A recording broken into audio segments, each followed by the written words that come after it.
With Hashem's loving grace, welcome to Emunah Beams with your host, Laser Brody. I have an amazing story to tell today.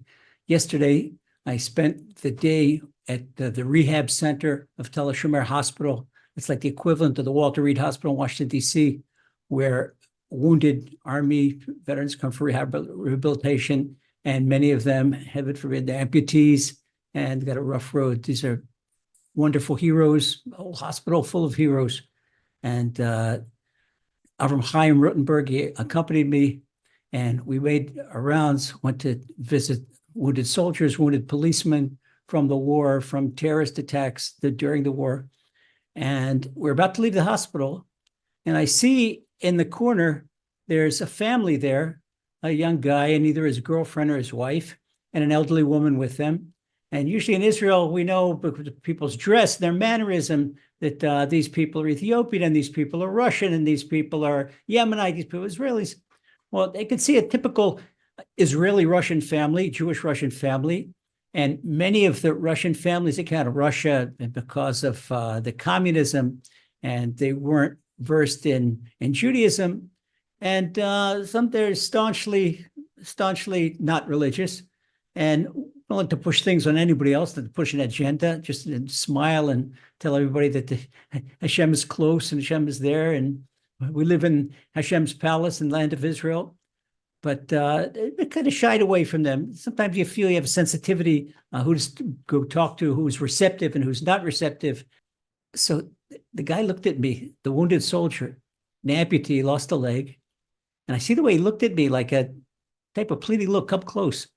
And so it was magnetizing, and I came close and said, Shalom Aleichem, introduced myself, and they introduced the family. And this was a young soldier that lost his leg in a combat in Gaza just about 6 weeks ago, and his fiancée and their grandmother. So the grandmother has tears in her eyes. And she says, Rabbi, I started keeping Shabbat. I'm not Hashem's cop. I don't interrogate people what they do, what they don't do. But she told me, and she had tears in her eyes. She says, I've got to tell you a story. And before the grandmother told the story, the soldier said, yeah, that's why I wanted you to come closer, because I have a story that nobody believes. My grandmother believes me, but nobody else believes it. He says, it's too crazy. They didn't even want to believe the miracle, but it's too crazy. So I said, yeah, tell me, go ahead. So first he told me his story. Told me a story that they went into combat. It was at Zaidie, the refugee camp in Gaza City. It was a real rat's nest.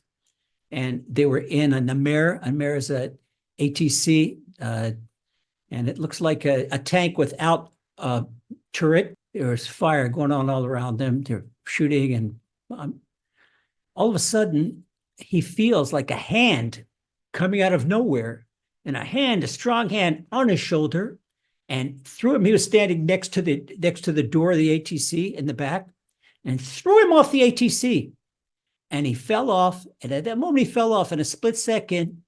A RPG, a rocket-propelled grenade that's RPG, and it hit the Namer, and 6 other guys in the vehicle, they got killed.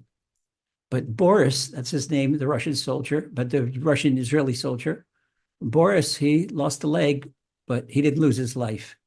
And the grandmother now tells her part of the story. And she says it was 3:30 in the morning. And that's exactly when this happened.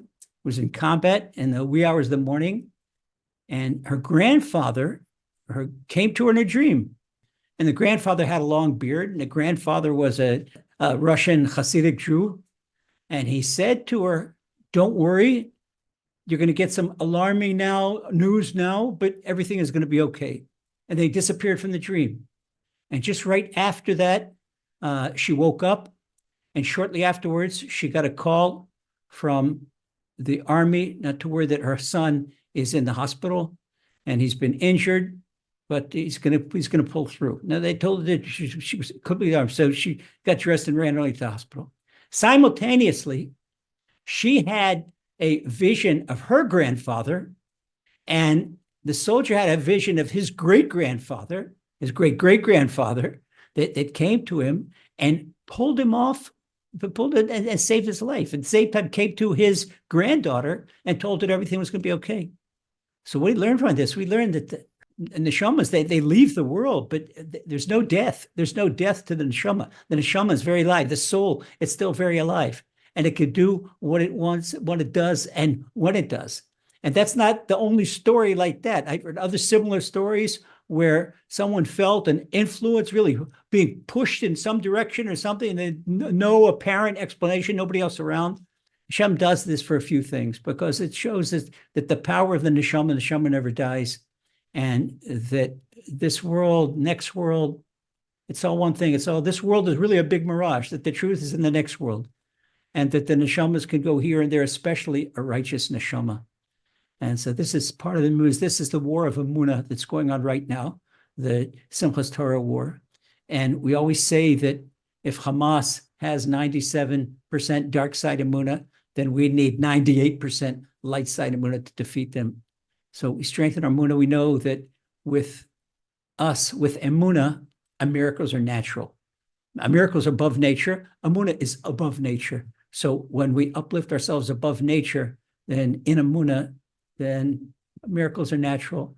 And I have no doubt about that Hashem is going to do everything for the best. And we hope soon to see Mashiach Tzidkenu in our rebuilt Holy Temple and a revival of the dead, that all the deceased, they come back. This is a principle, 13th principle of our Emunah, just our first principle when we believe in Hashem.